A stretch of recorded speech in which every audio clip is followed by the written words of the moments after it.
important day. We get to meet Reverend Marcia. Reverend Marcia MacLean. She's a native Vermonter. And it was so funny, I heard about maple syrup on the way over here. And I was like, oh my gosh, one of those God winks. She loves hiking, kayaking, being inspiring, biking, reading, talking, writing, cooking, all the wonderful things in life. She's been practicing science of mind for over 30 years. And she was a professional yacht crew member with lots of ventures all over the world. We haven't even gotten tiny little one already, but I know there's a lot out there for us to share. And also she ran a bed and breakfast in North Carolina. Not to mention that she served the Centers for Spiritual Living in Black Mountain, North Carolina, Cape Coral, Florida, Kamloops, British Columbia, and founded Palm Beach, Florida, CSL with her husband, Rick Brugger, who's a musician and a practitioner of the science of mind as well. So she's also an ordained minister for the Centers for Spiritual Living. And in her own words, my journey of awakening has included great teachers and classmates, colleagues and friends, and many beautiful places. And the common thread, the straight line through it all, is that the science of mind is my life and my calling. To teach is my dharma. To see people freed and fulfilled is my joy. I have dedicated myself to learning, too, about leadership, the business of church, community building, and the changing scope of ministry today. Excuse me. It is fascinating and compelling, inviting each of us to risk, stretch, and grow with the evolving needs and desires of our time. And that is truly living. I'd like us all to welcome Reverend Marcia MacLean.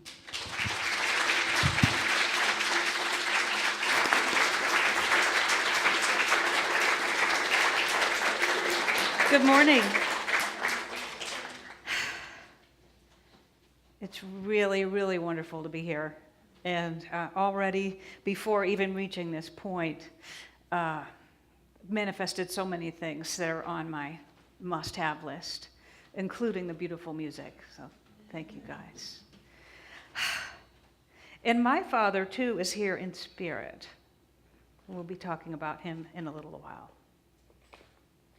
One of the things also is that I'm another one of those people who's an offspring of an artist and an author.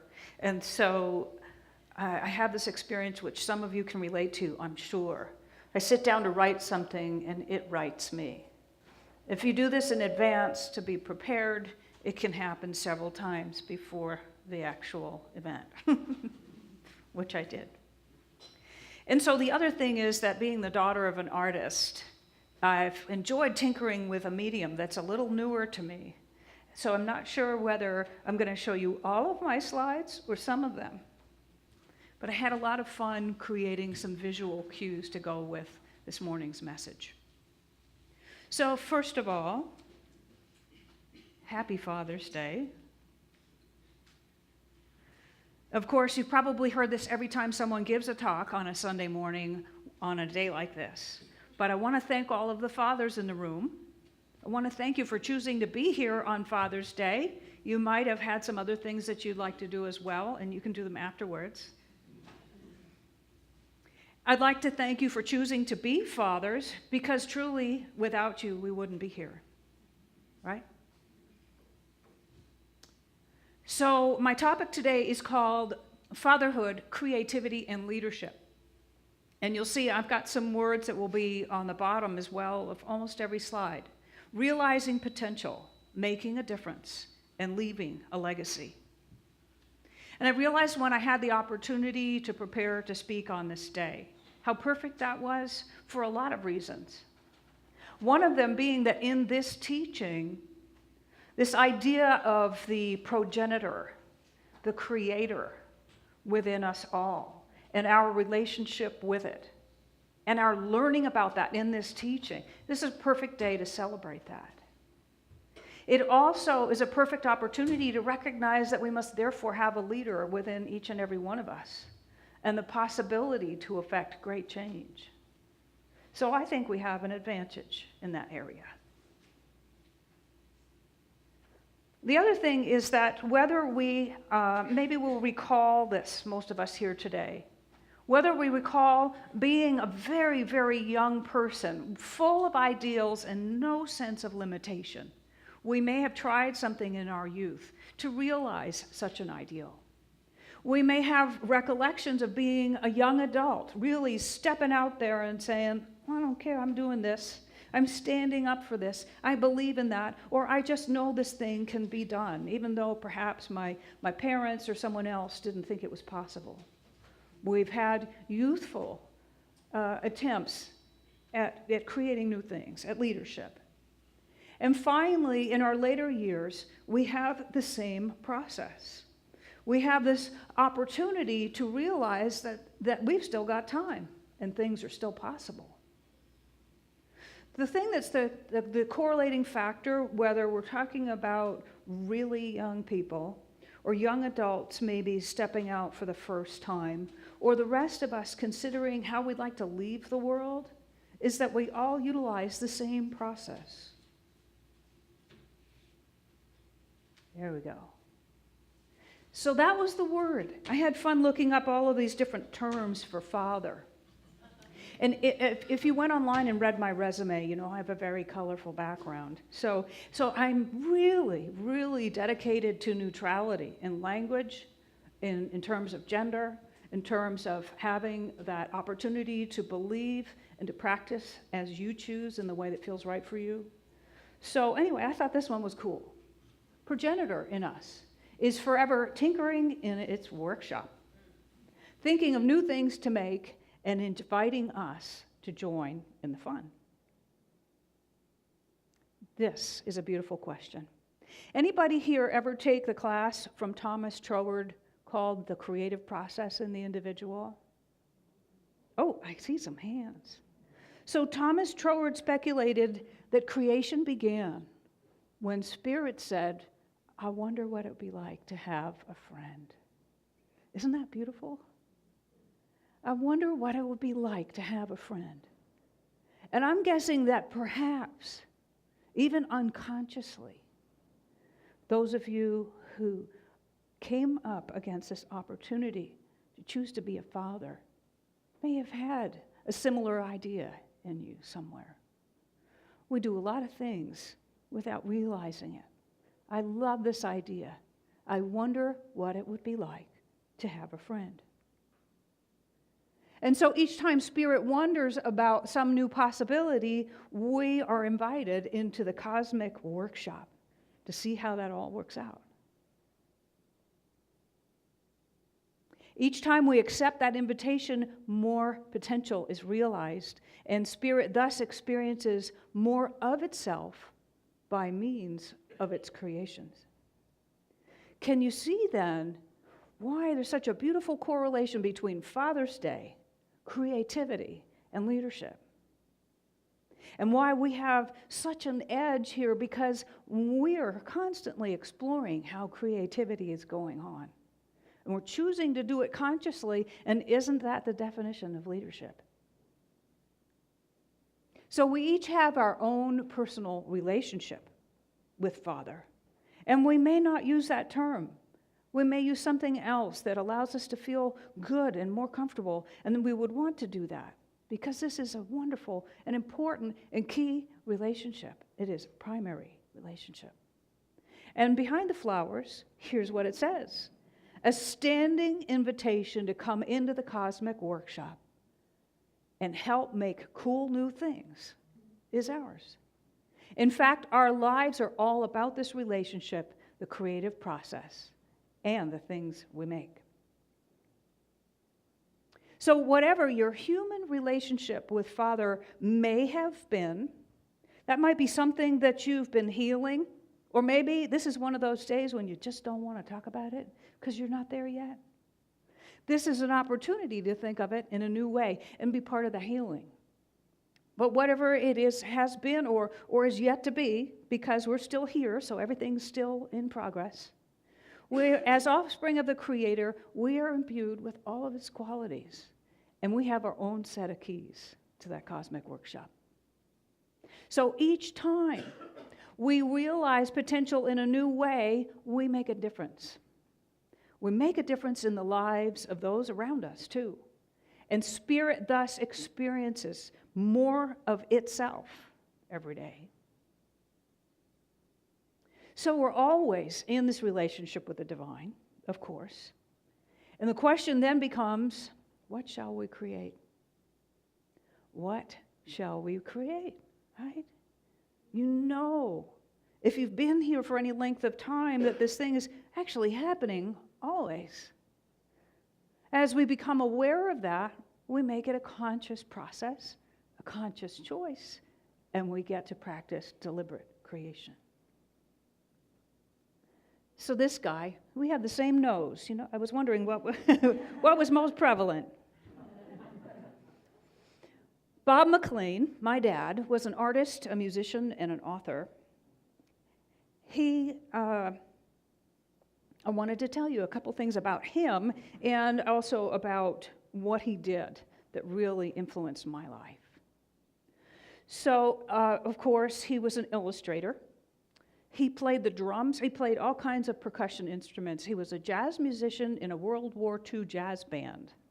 And he also got some congas. And one day when he got a new stereo in his van, he took me for a ride and cranked Mickey Hart's Planet Drum, my dad, you know. He also taught me how to see like an artist.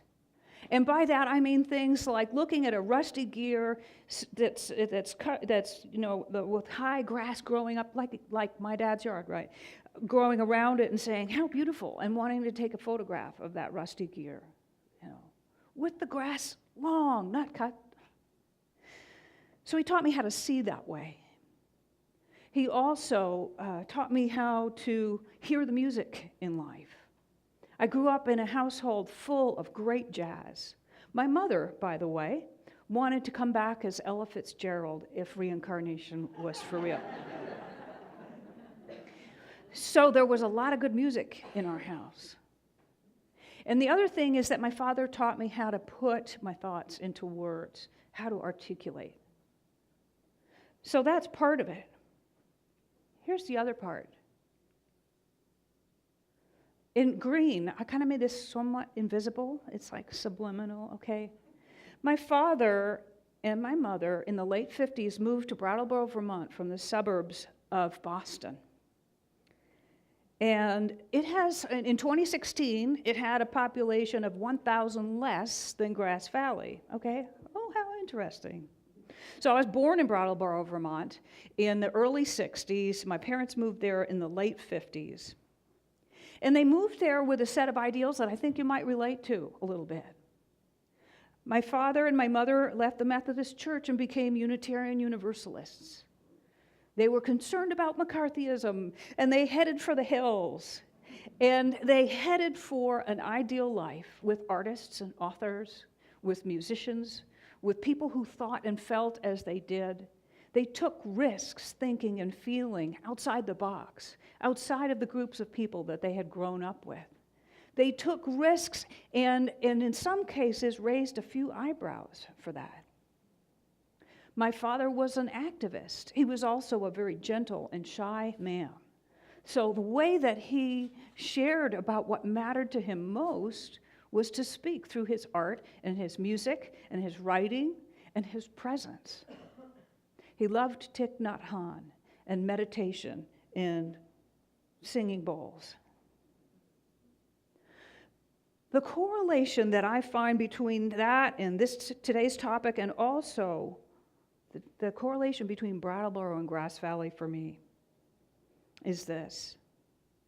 So my father moved our family to a place where people were forward-thinking, risk-taking, being authentic, expressing themselves.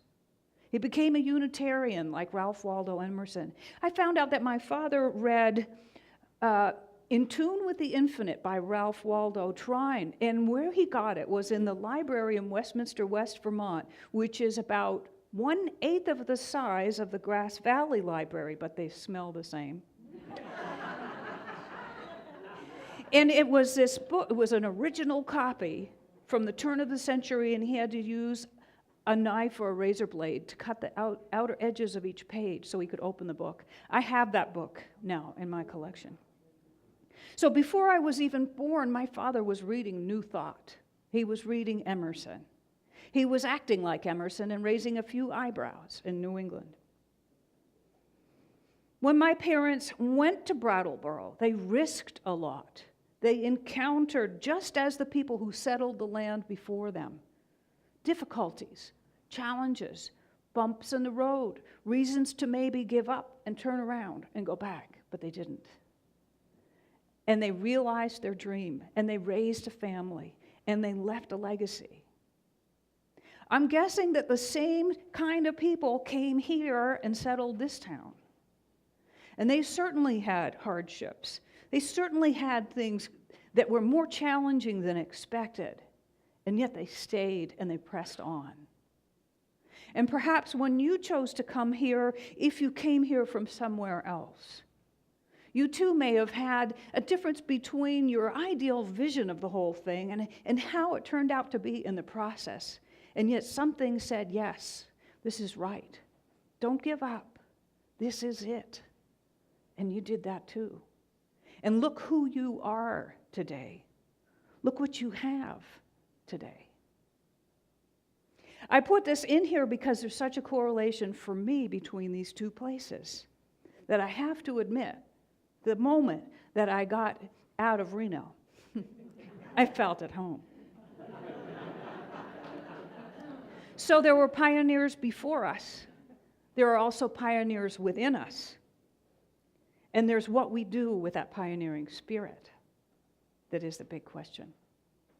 So our impulses to move away from the familiar, what were we thinking? And into the unknown, to create things that have never been created before, to do things that have never been done before. These are the impulses of the divine livingness within us, ever seeing new forms and experiences.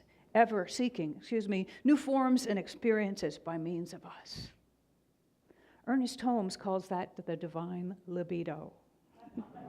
It is the impulse to take form, greater, more, newer. And so we listen to it, and we do some crazy things because we just can't help it. Or we admire people who do the really crazy ones. So these are the invitations. To step into the cosmic workshop with the Creator and make something new. They require faith and trust, drawing from the invisible, yes, into the visible. And so we become pioneers. We willingly accept that divine invitation and consciously enter into the creative process with a specific purpose in mind. What potentials? That's the question. What potentials are we called to listen and respond to today? What potentials are we called to use us, to be created by means of us? What positive change are we called to be a part of? Are there some options? Yes. Are there some opportunities to get inspired and get busy? Yes. What mark will we like to leave on the world? When we get quiet, when we get still and we ask, the answer always comes, doesn't it? That's a choice that we get to make. The willingness to make the choice to be still and ask, because when we are still, we know. The invitation to create comes with the keys to the cosmic workshop, and Spirit is ever ready to play. So today, on this Father's Day, there is an opportunity here to begin by celebrating the fathers all around us. Then to recognize the progenitor, the Father within us. And then to ask, what will I create today? Thank you.